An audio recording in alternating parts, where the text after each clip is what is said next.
Bueno, por empezar con los colegios mayores, que en lo que yo creo que se mezcla casi todo, y con el caso muy particular del Johnny, que era un colegio mayor muy específico. Yo creo que funcionó como un punto de encuentro entre gentes que eran más o menos militantes, muchos militantes, porque yo no llego a ver muchísima gente del Felipe como tal, y alguna gente de otras organizaciones, pero pocas, pero también gente que venía de diferentes estudios y por tanto con distintas aficiones, incluso desde el punto de vista cultural, ¿no?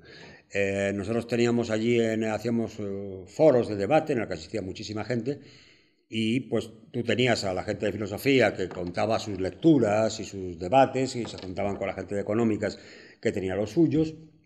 Los técnicos, la verdad, pues nos sumábamos a los de los demás, ¿no? Pues no teníamos gran cosa que aportar desde ese punto de vista. Pero había entre el mundo de la militancia estudiantil, el sindicato democrático y todo lo que significaba, una vinculación bastante fluida, ¿no? Con la idea de que tú tienes que intervenir en la sociedad a través de opciones y de prácticas culturales, ¿sí? Que tuvo algún, digamos, hecho simbólico de cierta importancia, como por ejemplo que cuando estrena Marat Sade Madrid-Marsillac, el Teatro Español, que piensa que va a haber un follón, efectivamente lo hay, pero lo montamos nosotros en el estreno, nos invita a gente del sindicato a ir a defender la obra. Y entonces nosotros nos plantamos allí, aprovechamos por supuesto para tirar desde arriba octavillas que funcionan muy bien además en la obra. La gente yo creo que se creyó en algún momento que eran parte de la representación por el tipo de montaje maravilloso, por cierto. O sea, lo que recuerdo es el estreno en el español. Y que sí, que también aparte fue verdaderamente aparte de todo divertidísimo, ¿no? Y que defendimos la obra muy a nuestra manera, ¿no? Porque nuestra forma de defender la obra pegaba unos gritos enormes diciendo Marat, Marat, Marat, o sea, decir, todo es una toma de partido entre Marat y Sade, que en fin, que bueno, no entremos a discutir ahora sobre la obra fantástica de Peter Weiss. Y luego estaba todo el mundo de la canción, ¿no?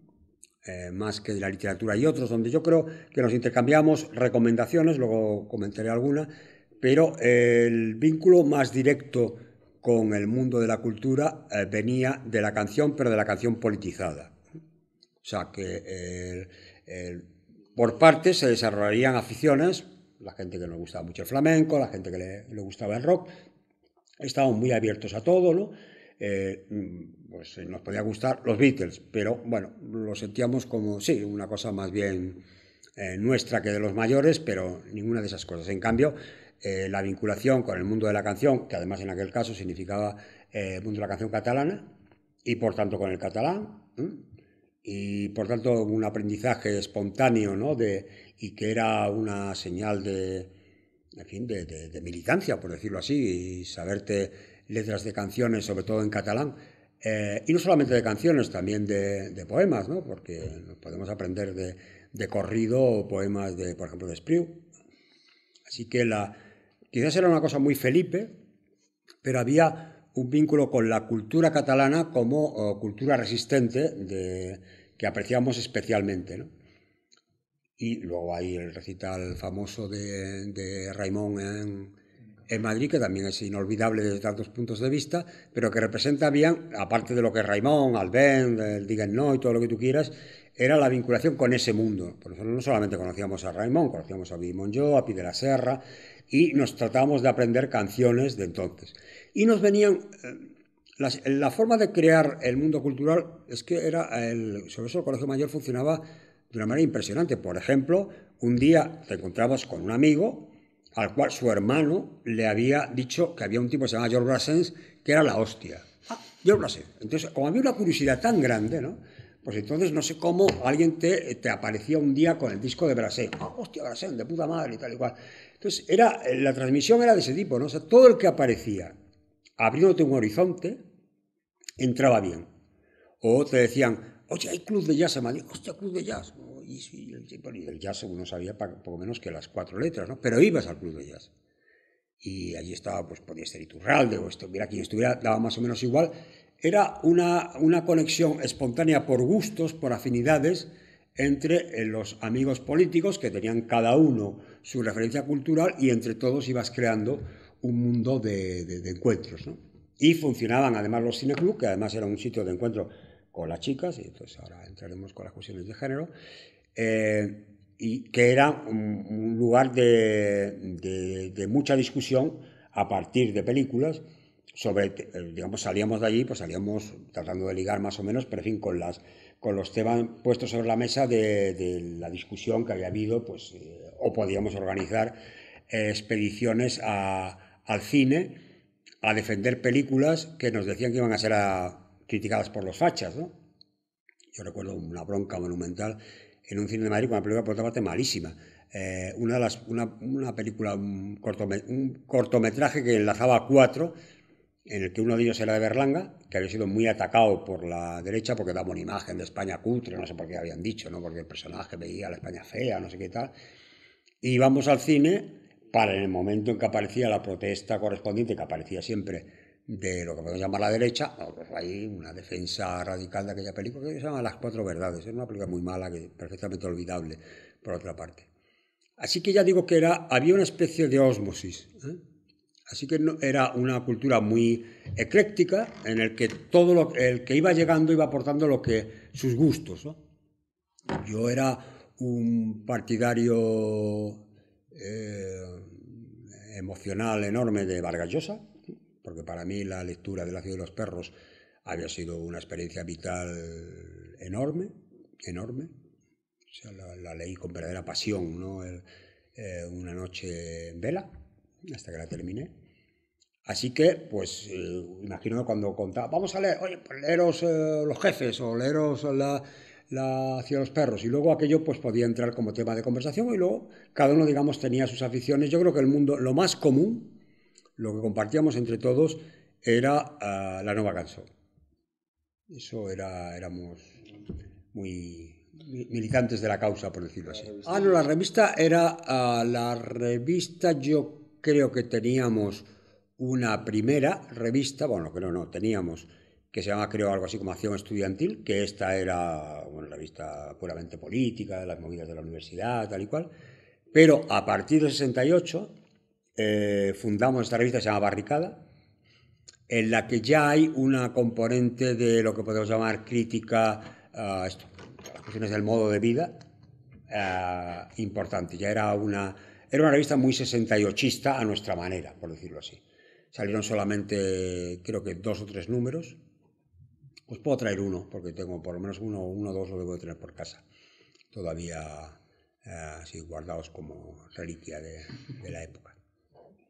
Era una revista curiosa, interesante, ¿no? Y a la vez podía estar muy ideologizada, ¿eh? Podías tener unos rollos de pronto, por ejemplo, esto, ¿no? Sobre Althusser y no sé cuánto y no sé qué, o artículos muy altiserianos, ¿no? Porque también escribía más quien más escribe, como siempre, ¿no? Estas cosas, ¿no? Y teníamos a alguna gente muy escritora y muy altiseriana en la época, en el Felipe. Sí, pero yo creo que la fuente fundamental de información eran las publicaciones vinculadas a Triunfo, que quiero decir, y allí escribía con seudónimo Vázquez Montalbán y, en fin, era una revista que comprábamos todas las semanas. Cuadernos para el Diálogo, que evidentemente estaba dirigido por la Democracia Cristiana, pero una revista mucho más abierta, todo eso, también era una fuente de lectura importante. Y cuando empezaron a salir a partir de los 70 revistas más o menos, digamos, críticas del franquismo, salieron muchas, Cambio 16, Posible, etc., íbamos leyendo lo que podemos llamar prensa de aquí. Pero en el Felipe la revista de referencia era Rodi Ibérico, claro. Y los cuadernos de Rodi Ibérico eran leídos con verdadera, en fin, con cualidad, además de que estaba leyendo algo clandestino, que por otra parte no le añadía un elemento de interés al asunto. Pero lo que leíamos allí, a Naredo, por ejemplo, ¿no? Porque claro, la mayoría de los artículos eran artículos con seudónimo, pero otros no, nos influían mucho. Y el hecho de que algunos de nuestros, digamos, dirigentes mayores escribieran en Rodi Ibérico, como por ejemplo Nacho Quintana, que escribía con el nombre de Ramón Bulnes, pues eso era para nosotros una señal de autoridad importante, ¿no? O sea, Rodi Ibérico forma parte de la cultura original del Felipe. Luego, ¿qué íbamos leyendo? Pues lo que nos caía. O sea que por referencias, otra vez, porque alguien te decía o lo que fuera, a través de ediciones latinoamericanas normalmente, por ejemplo siglo XXI, que tuvo una influencia grandísima porque publicó a Harnecker, nunca nos influyó demasiado, pero al Thyssen le dedicamos una cantidad de tiempo enorme, ¿no? Luego más tarde Pulanzas. Es decir, que íbamos escuchando cosas, ¿no?, que nos iban recomendando gente que tenía mucho que ver con la cultura francesa porque la mayoría de nosotros no sabía inglés. Así que a lo que acertamos a leer, aparte de la producción, digamos, española, que era muy limitada, ¿no?, por razones obvias de censura, lo que leíamos de que se publicaba afuera era fundamentalmente textos en francés. Así, y ahí las influencias eran muy eclécticas, ¿no?, porque había Gorz influyó muchísimo, también en el primer Felipe, algunos italianos conocidos en versión francesa, como por ejemplo Lerio Basso, y las culturas más en el mundo a la izquierda del Partido Comunista Italiano nos influyeron bastante, pero éramos, yo creo, muy lectores de todo lo que caía en nuestras manos y muy discutidores sobre ese tipo de cosas, ¿no? O sea que formaba parte muy habitual de nuestra discusión, tanto los temas que tenían que ver con las lecturas políticas, por decirlo así, como los temas que tenían que ver con las aficiones culturales que eran compartidas o no, ¿no? Antes os he dicho el flamenco yo era muy de flamenco, ¿no? Yo creo que eso tenía mucho que ver con la capacidad multicultural del Johnny.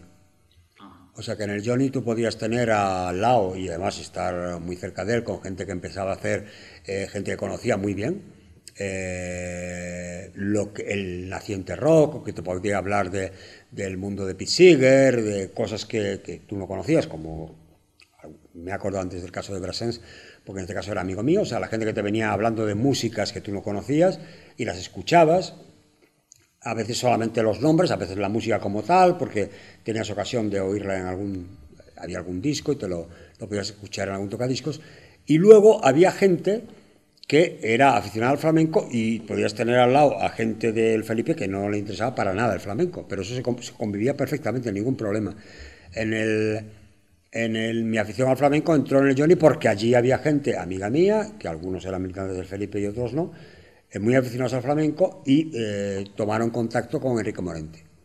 Así que yo conocí a Morente cuando él llega a Madrid, porque gente del Johnny, que luego daría lugar a actividades de relación con el flamenco muy importantes y muy clásicas del Johnny, pues me pusieron en contacto, digamos, con él y luego, por tanto, con juergas flamencas más o menos informales y con gente del mundo no ya de los cantadores, sino del mundo de los aficionados al flamenco, ¿no? Y entonces conocíamos también a Félix Grande, por ejemplo, pues que ya era un poeta más o menos conocido en la época, pero que tenía aficiones importantes al flamenco, pero todo esto forma parte de lo que, por eso que te decía, lo importante es el multiculturalismo, ¿no? Pues, por ejemplo, a Manolo Garí, pues yo creo que el flamenco le ha importado un pimiento toda su vida. Pues mira qué bien, pues nada, pues él estaba en otras cosas, ningún problema. Era una actitud de esponja y de considerar que todo lo que había, todo lo que aportaba cosas nuevas, todo lo que de una manera u otra además estaba vinculada a la protesta, a la rebelión, todo esto lo considerabas tuyo. Y luego cada cual tenía las aficiones que consideraba conveniente y había gente pues con más historias que en unas que en otras, ¿no? Yo creo que entre la gente esta que fuimos a lo del estreno del Marasade, pues por el interés por el Marasade, pues era una parte muy pequeña. Lo demás íbamos allí a liarla porque era un acontecimiento vinculado a la acción política, ¿no? Hay una cosa interesante y es que existía muy poco la pareja, muy poco la pareja. En parte porque vivíamos en colegios mayores, ¿no? Y por más que fuera muy liberal el Johnny, solamente el Johnny, ¿no? Dentro de un orden, pero la vida de pareja o la relación de pareja estable era bastante extraña. Y de hecho, Jaime y Lucía, ¿no?, que era su compañera, que no era del Felipe, ¿no?, que era una trosca de una de estas corrientes, el posadismo, bastante peculiares, ¿no? Luego sí fue una militante muy importante de la Liga, pero aparte de todo, pues Lucía era muy amiga nuestra, ¿no? Eso también había allí este intercambio de fronteras organizativas, sobre todo en el mundo a la izquierda del PC, era muy flexible y era más difícil tener amigos en el PC. Era un poquito más raro. Decía, parejas estables era una cosa muy rara. La iniciación sexual era paralela entre lo que podemos llamar las chicas y los tíos, ¿no? Y bueno, pues ahí cada uno tiene su propia biografía, ¿no? O sea que yo creo que, bueno, todos, digamos, aprendimos, bueno, aparte de lo que hubiéramos tenido antes, pero las relaciones más profundas en lo que hay, la combinación de amistad, sexo, descubrimiento de nuevas formas de vida y todo eso, pues corresponde a estos años, ¿no? Y yo contaba como un chiste, pero además era el único que lo contaba, que había fumado grifa, porque eso era muy melillero, antes de fumar tabaco, pero aparte de todo había sido una chorrada, porque había sido una historia de chavalines en una casa sin más, pero no funcionaba, en el Felipe no funcionaba nada. Eso, el choque, digamos, del posfranquismo fue tremendo, ¿no? Digamos, tardó en llegar, por decirlo así. En aquel momento no existía en nuestro mundo. En general, en el mundo de la militancia estudiantil, tengo alguna duda. Pero la cosa debía delimitarse como mucho pues, a las variantes del hachís, cannabis, etc. Entonces, en las relaciones, el Felipe era una organización que tenía, y el sindicato, tenía una cierta participación de mujeres, pero muy pequeña. Y cuando he dado antes, efectivamente había los nombres de Pilar Bravo y Lucía, eran nombres totalmente excepcionales en cuanto a gente de peso, por decirlo así. Así que el mundo, digamos, de las mujeres era un mundo secundario respecto a los hombres, que además funcionaban mucho como el relato épico de la manifestación, más o menos encordada, ¿no? Se compartía también un elemento de prestigio, ¿no? Había chicas en la manifestación, pero el papel teórico, organizador o de primera fila y tal correspondía siempre en general a hombres, ¿eh? Así que era una relación, digamos, el descubrimiento de lo que pudiera tener con el feminismo llega mucho más tarde. En aquel momento, incluso después del 68, o sea, entre las herencias del 68, en la cual la componente feminista ya es de por sí muy débil, ¿no? Pues es un tema que nos entrará a nosotros más bien a partir de la Liga Francesa, que es donde iniciamos, ¿no?, al encuentro con esas experiencias, y algunas personas que juegan un papel fundamental, como es el caso de Lucía, particularmente, ¿no?, la que va en una verdadera pelea, ¿no?, contra, hombre, no digamos un machismo agresivo, pero sí un compañerismo desigual. O sea, mucha compañera, ¿no? Gran parte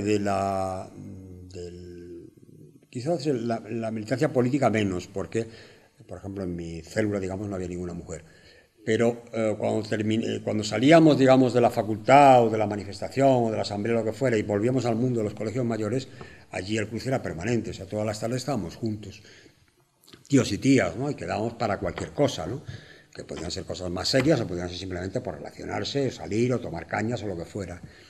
La confidencialidad también, el intercambio de preguntarle a la chica X por la chica Y, si tú crees que tal y que cual, digamos, ese mundo que tiene que ver con el compañerismo, pero en el cual las mujeres cumplen un papel de apoyo a los chicos, que son los que representan, digamos, el papel central en la política, sin la menor duda.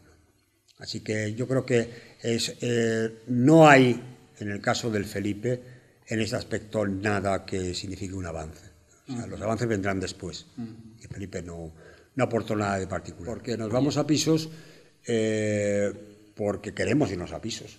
Es decir, porque queremos, o sea, es otro de esos saltos que parecen que son adelantes y son bastante discutibles, ¿no? Porque, bueno, se nos ha quedado chico, digamos, el mundo del colegio mayor, no nos apetece estar en ese mundo de la habitación tan pendiente de los demás, y entonces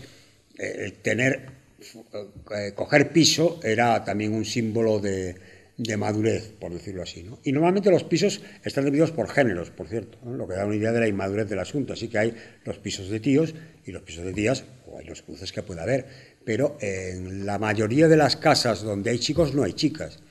Y luego las chicas hacen lo propio, ¿no? Y luego hay encuentros de diferente tipo, incluso los encuentros puramente amistosos, ¿no? Pero no hay los pisos conjuntos chicos-chicas. En todo caso hubiera sido un problema desde el punto de vista de la convivencia en el barrio, ¿no? Eso hubiera sido considerado escandaloso. O sea, una gente joven viviendo conjuntamente en un piso, eso hubiera sido muy problemático, como además eran pisos políticos, pues más problemático todavía. De forma que yo creo que montamos piso pues por el gusto de montarlos, pues para ser más independientes, porque significaba para nosotros una superación de una etapa que queríamos dejar atrás, en la cual estaba el colegio mayor se convertía en un símbolo de una especie de parvulario, ¿no? O sea, luego lo hemos valorado muchísimo en nuestras vidas, esa etapa, pero en su momento había que salir de allí, ¿no? Eso era como había que convertir la organización abierta, informal, militante, amistosa que era el Felipe, en una organización leninista, ideologizada, ¿no? Porque eso correspondía a los tiempos, menos, por cierto, aunque nosotros conservamos mucho la simpatía por el guevarismo, pero menos el mundo también ecléctico en torno a la Revolución Cubana, incluyendo los aspectos culturales, por cierto, que una buena parte nos llegan de allí, ¿eh? O sea, que son los escritores, cantantes, artistas pro-cubanos, ¿no? Que también formaban parte de nuestro mundo de referencias culturales, pues para hacer la revolución socialista, que en el caso del Felipe había sido un elemento fundacional, ¿no? O sea, para nosotros éramos el PC, no, pero nosotros sí, que teníamos como la tarea una revolución socialista en el Estado español, el internacionalismo vinculado con ello y todo eso, pues para eso el Felipe no servía y lo que hacía falta era crear una organización formal, un partido, vamos a decirlo.